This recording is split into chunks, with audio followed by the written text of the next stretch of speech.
Verdict dans un peu plus de 5 mois. La Cour d'appel de Paris a fixé mardi une date de délibéré au 9 mai 2022 à l'issue du deuxième procès de l'ancien Premier ministre François Fillon, de son épouse et de son ex-suppléant Marc Joulot pour des soupçons d'emploi fictif de Pénélope Fillon. Au dernier jour d'audience, la défense a de nouveau bataillé pour la relaxe. La veille, le parquet général a requis 5 ans de prison dont un an ferme sous bracelet électronique et 375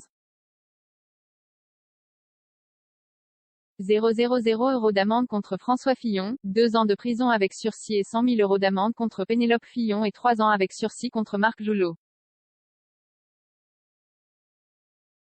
La date annoncée de la décision reste cependant soumise à une incertitude. La Cour d'appel doit d'abord trancher le 14 décembre sur 2 questions prioritaires de constitutionnalité, QPC. Si elle les transmet à la Cour de cassation, l'arrêt sur le fond pourrait être reporté. Complicité et recel d'abus de biens sociaux. Près d'un an et demi après leur condamnation par le tribunal correctionnel le 29 juin 2020, les 3 prévenus étaient rejugés depuis le 15 novembre pour détournement de fonds publics, complicité ou recel de cette infraction notamment. En cause, 3 contrats d'embauche de Pénélope Fillon comme assistante parlementaire entre 1998 et 2013 pour une rémunération totale de plus de 612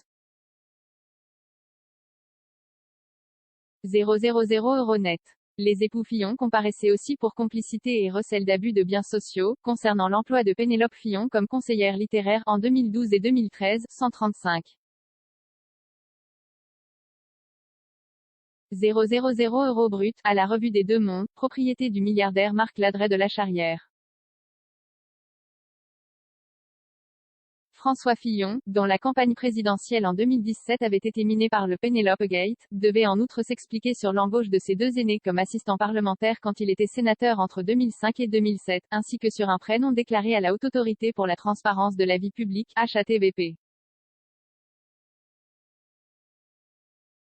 Les peines requises plus légères qu'en première instance. Tout au long du procès, les prévenus ont défendu, comme en première instance, la réalité du travail de Pénélope Fillon, collaboratrice de terrain, dans la Sarthe au rôle indispensable, pour l'implantation, de son mari mais aussi de Marc Joulot quand François Fillon était ministre.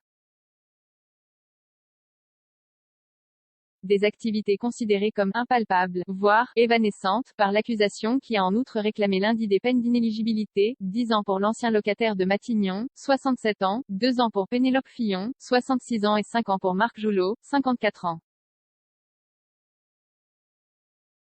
Les peines requises sont cependant plus légères que celles infligées par le tribunal en première instance. François Fillon avait en particulier été condamné à 2 ans de prison ferme et son épouse à une plus lourde amende. 15 commentaires, 0 partage, partagé sur Messenger, partagé sur Facebook, partagé sur Twitter, partagé sur Flipboard, partagé sur Pinterest, partagé sur LinkedIn, envoyé par mail, sauvegarder une faute, imprimé.